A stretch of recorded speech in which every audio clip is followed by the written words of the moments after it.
ಜನವರಿ 26ರಂದು ಗಲ್ಲಿಗೇರಿದ ಸಂಗೊಳ್ಳಿ ರಾಯಣ್ಣನ ಕಳೇಬರವನ್ನು ಅಲ್ಲಿದ್ದ ಅವನ ಅಭಿಮಾನಿಗಳು ದೇವಲೋಕದ ಪಾರಿಜಾತ ಪುಷ್ಪಮಾಲೆಯಂತೆ ಎತ್ತುಕೊಂಡೊಯ್ದು ಸಮಾಧಿ ಮಾಡಿದರು.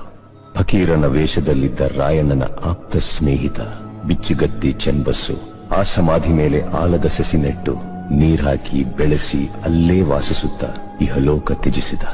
ಅಂದಿನ ಆಲದ ಸಸಿ ಇಂದು ಬೆಳೆದು ದೊಡ್ಡ ಹೆಮ್ಮರವಾಗಿ ನಿಂತಿದೆ. ಇಂದಿಗೂ ರಾಯಣ್ಣನ ಭಕ್ತರು ಜಾತಿ ಮತ ಧರ್ಮಗಳ ಭೇದ ಭಾವವಿಲ್ಲದೆ ಹುಟ್ಟಿದರೆ ನಿನ್ನಂತ ಮಕ್ಕಳು ಹುಟ್ಟಲಿ ಎಂದು ತೊಟ್ಟಿಲು ಕಟ್ಟಿ ಹರಕೆ ಹೊತ್ತು ದೇವಮಾನವನಿಗೆ ಪೂಜೆ ಸಲ್ಲಿಸಿ ಫಲ ಸಿಗಲೆಂದು ಸೆರಗೊಡ್ಡಿ ಬೇಡುತ್ತಾರೆ. ರಾಷ್ಟ್ರಪ್ರೇಮಿ ಸಂಗೊಳ್ಳಿ ರಾಯಣ್ಣ ಮರಣವಾದ ಸುಮಾರು 116 ವರ್ಷಗಳ ನಂತರ ರಾಯಣ್ಣನ ನುಡಿಯಂತೆ ನಟ್ಟ ನಡು ರಾತ್ರಿಯಲ್ಲಿ ದೇಶ ಬಿಟ್ಟು ಹೋಗುವ ಪ್ರಸಂಗ ಬ್ರಿಟಿಷರಿಗೆ ಬಂದೊದಗಿತು. ಅಚ್ಚರಿ ಏನೆಂದರೆ ರಾಯಣ್ಣನ ಹುಟ್ಟಿದ ದಿನವಾದ ಆಗಸ್ಟ್ 15ರಂದೇ ಭಾರತಕ್ಕೆ ಸ್ವಾತಂತ್ರ್ಯ ಬಂದಿತು. ಗಲ್ಲಿಗೇರಿದ ದಿನವಾದ ಜನವರಿ 26ರಂದೇ ಭಾರತ ಗಣರಾಜ್ಯವಾಗಿದ್ದು. ದೇಶಪ್ರೇಮ, ಸ್ವಾಮಿ ನಿಷ್ಠೆ, ತ್ಯಾಗ ಬಲಿದಾನಗಳ ಪ್ರತೀಕ ರಾಯಣ್ಣ, ಕ್ರಾಂತಿವೀರ ಸಂಗೊಳ್ಳಿ ರಾಯಣ್ಣ.